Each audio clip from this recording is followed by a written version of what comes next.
نحمدہ و نصلی علی رسولہ الکریم، اما بعد، اعوذ باللہ من الشیطان الرجیم، بسم اللہ الرحمن الرحیم۔ رب اشرح لی صدری ویسر لی امری واحلل عقدۃ من لسانی یفقہوا قولی۔ السلام علیکم ورحمۃ اللہ وبرکاتہ۔ کیسے ہیں آپ سب؟ انشاءاللہ خیر و عافیت سے ہوں گے۔ اللہ تعالیٰ آپ سب کو اپنے حفظ و امان میں رکھے، آمین ثم آمین۔ 7واں پارہ سورۃ نام، آیت نمبر 91 to 93۔ لفظی ترجمہ: وما اور نہیں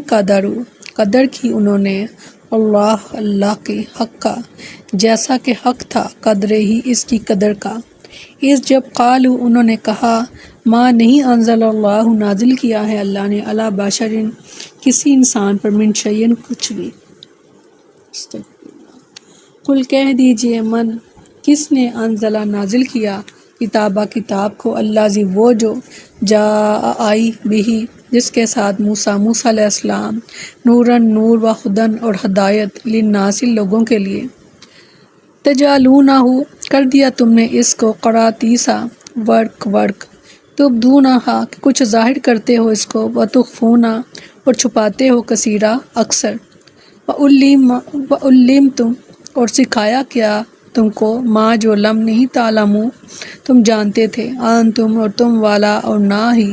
آباءکم تمہارے باپ دادا۔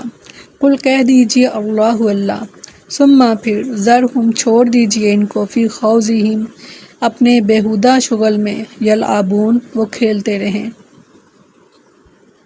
وہذا اور یہ ہے کتاب انزلناہ نازل کیا ہے ہم نے اس کو مبارک بابرکت، مصدق تصدیق کرنے والی اللہ زی اس چیز کی جو بین یدیہ اس سے پہلے ہے، ولتنذرا تاکہ تم ڈراؤ القری مکہ والوں کو، امن اور ان کو جو حولہا اس کے آس پاس ہیں، والذین اور جو لوگ یؤمنون یقین رکھتے ہیں بالآخرۃ آخرت پر، یؤمنون ایمان لاتے ہیں بھی اس پر، وہم اور وہ علی صلاتہم اپنی نمازوں پر، محافظون محافظت کرتے ہیں۔ امن اور کون اظلم زیادہ ظالم ہے، ممن اس سے جو افطرا کرے اللہ اللہ پر، کاذبہ جھوٹ، او یا قالا کہے وحیا کہ وہی آئی ہے، الیہ نعوذ باللہ میری طرف، علم اور حالانکہ نہیں، یوحا وحی کی گئی الیہ اس کی طرف، شیئن کچھ بھی، امن اور جو قالا کہے سأنزلا کہ میں بھی نازل کرتا ہوں، مثلا مانند ما جو انزلا نازل کیا ہے اللہ نے، استغفار۔ ولو تری اور اگر آپ دیکھیں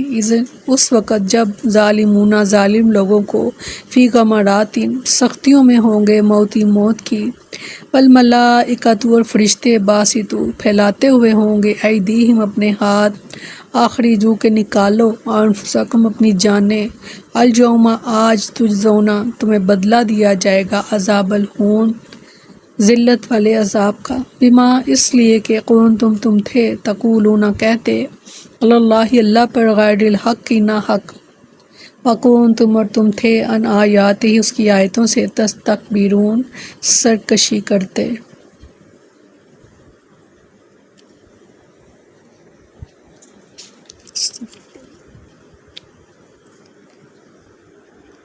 فرمایا اور انہوں نے اللہ کی قدر نہیں کی جو اس کی قدر کا حق تھا،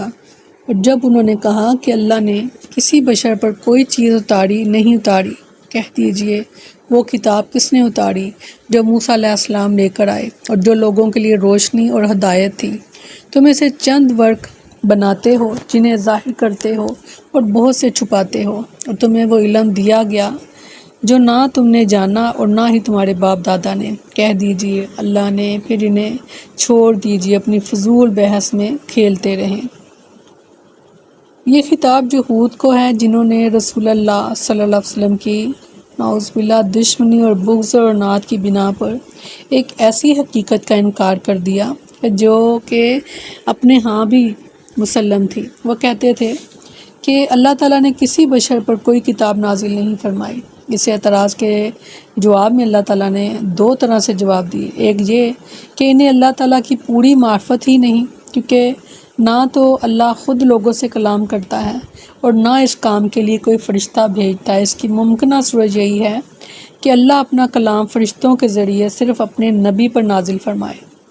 اور دوسرا جواب یہ ہے کہ یہ تو تسلیم کرتے ہو تم کہ موسیٰ علیہ السلام بشر تھے،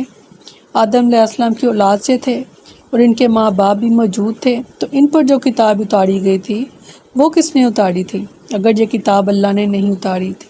استغفار۔ تو پھر تم اسے اتنا سنبھال کر کیوں رکھتے ہو؟ اور اس کتاب میں جو ہدایت کی باتیں اور علم کی روشنی ہے، کیا اللہ کے علاوہ کوئی اور ایسی باتیں بتا سکتا ہے؟ جو ہدایت کی باتیں اس کتاب میں موجود ہیں انہیں نہ تم جانتے تھے اور نہ ہی تمہارے آباء و اجداد۔ پھر ایسی کتاب اللہ کے سوا کوئی اور اتار سکتا تھا؟ تمہارا اس کتاب کا کچھ حصہ لوگوں کو بتانا اور اپنی خواہشات کے مطابق کچھ حصہ لوگوں سے چھپانا، یہ سب کچھ اس بات پر دلالت کرتا ہے کہ یہ کتاب منزل من اللہ ہے اور تمہارے لیے حجت ہے، ورنہ اگر یہ کسی انسان کی تصنیف ہوتی تو تمہیں ایسا کرنے کی ضرورت ہی نہ تھی۔ اس کے بعد اللہ نے فرمایا، آپ کہہ دیجئے کہ موسیٰ علیہ السلام پر تورات اللہ نے نازل کی تھی اور محمد صلی اللہ علیہ وسلم کو وہ علوم اور معارف اللہ کی طرف سے بذریعہ وحی ملے ہیں، اور جب یہ بات ثابت ہو گئی تو پھر رسولوں پر بالعموم اور نبی کریم صلی اللہ علیہ وسلم پر بالخصوص نزول وحی کا تم کیسے انکار کر سکتے ہو؟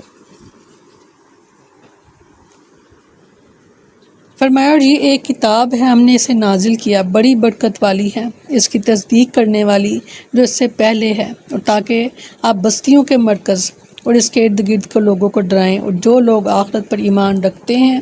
وہ اس پر ایمان لاتے ہیں اور وہ اپنی نماز کی حفاظت کرتے ہیں۔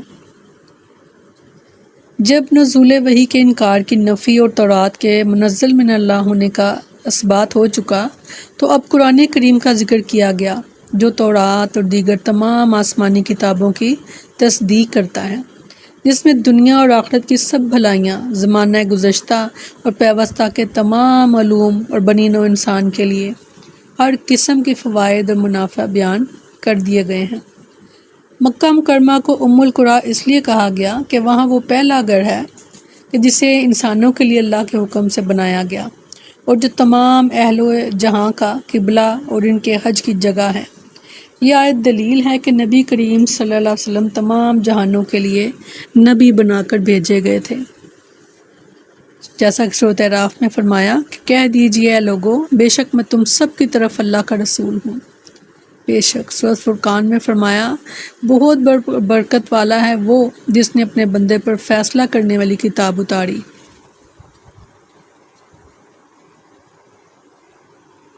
تاکہ وہ جہانوں کے لیے ڈرانے والا ہو۔ سیدنا جابر بن عبداللہ رضی اللہ عنہ بیان کرتے ہیں کہ رسول اللہ صلی اللہ علیہ وسلم نے فرمایا،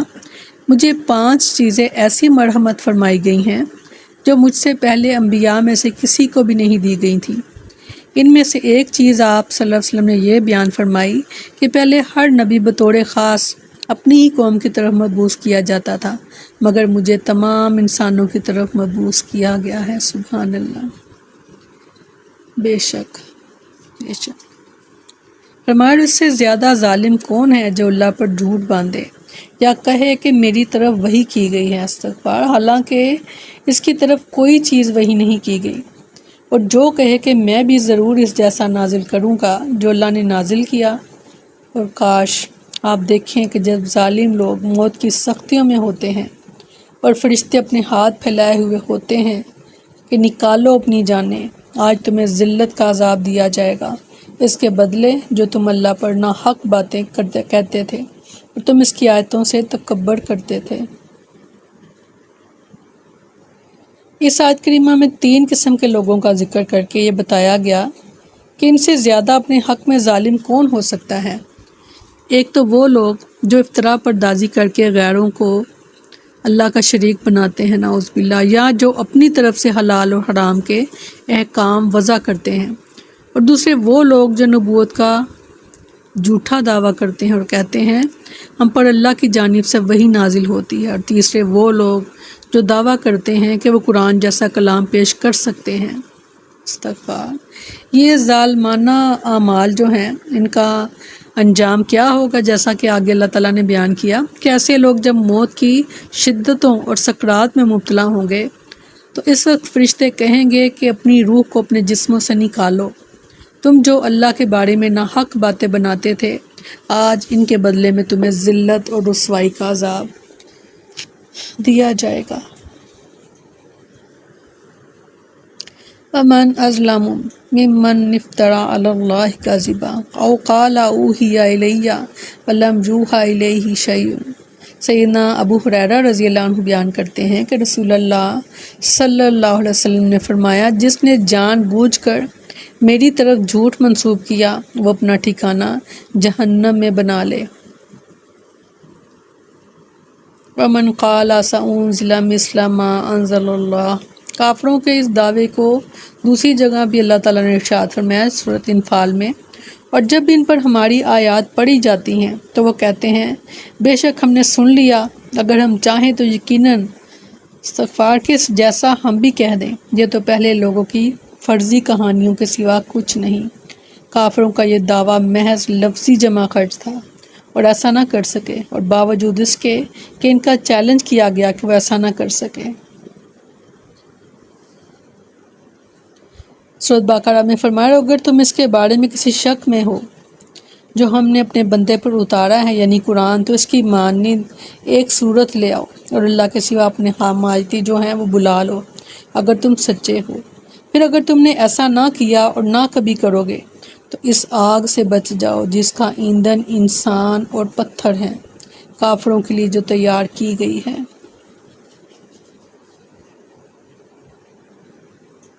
سورۃ انفال میں فرمایا، اور کاش آپ دیکھیں کہ جب فرشتے ان لوگوں کی جان قبض کرتے ہیں جنہوں نے کفر کیا، ان کے چہروں اور پشتوں پر مارتے ہیں۔ سورۃ ابراہیم میں فرمایا، اللہ ان لوگوں کو جو ایمان لائے پختہ بات کے ساتھ خوب قائم رکھتا ہے، دنیا کی زندگی میں اور آخرت میں بھی۔ الیوم تجزون عذاب الہون۔ الیوم سے مراد وہ دن ہے کہ جس دن ان کی جان نکالی جاتی ہے، اور وہی دن ہے جس دن انہیں قبر میں دفن کیا جاتا ہے۔ سیدنا انس رضی اللہ عنہ بیان کرتے ہیں کہ رسول اللہ صلی اللہ علیہ وسلم نے فرمایا، جب بندہ اپنی قبر میں رکھ دیا جاتا ہے اور اس کے ساتھی سے دفن کر کے واپس پلٹتے ہیں تو ابھی وہ ان کی جوتیوں کی آواز سن رہا ہوتا ہے کہ اس کے پاس دو فرشتے آتے ہیں، وہ اسے اٹھا کر بٹھاتے ہیں اور پھر سوال کرتے ہیں کہ تم محمد صلی اللہ علیہ وسلم کے متعلق کیا کہتے ہو؟ وہ کہتا ہے کہ میں گواہی دیتا ہوں کہ وہ اللہ کے بندے اور اس کے رسول ہیں۔ پھر اس سے کہا جاتا ہے کہ دوزخ میں اپنے مقام کی طرف دیکھو کہ اللہ تعالیٰ نے اس کے بدلے تمہیں جنت کا مقام عطا فرما دیا ہے۔ چنانچہ وہ دونوں مقامات کو اکٹھے دیکھتا ہے، اور رہا کافر یا منافق تو وہ کہتا ہے مجھے کچھ نہیں معلوم کہ محمد صلی اللہ علیہ وسلم نعوذ باللہ کون تھے، میں تو وہی کہتا تھا کہ جو لوگ کہتے تھے۔ اس پر اسے کہا جاتا ہے کہ نہ تو تم نے خود سمجھا اور نہ ہی تو نے کہیں سے پڑھا، سو اس کو اس کے دونوں کانوں کے درمیان لوہے کے ہتھوڑے سے مارا جاتا ہے تو وہ ایک چیخ مارتا ہے، اس کی چیخ کو جن اور انسان کے علاوہ سبھی سنتے ہیں۔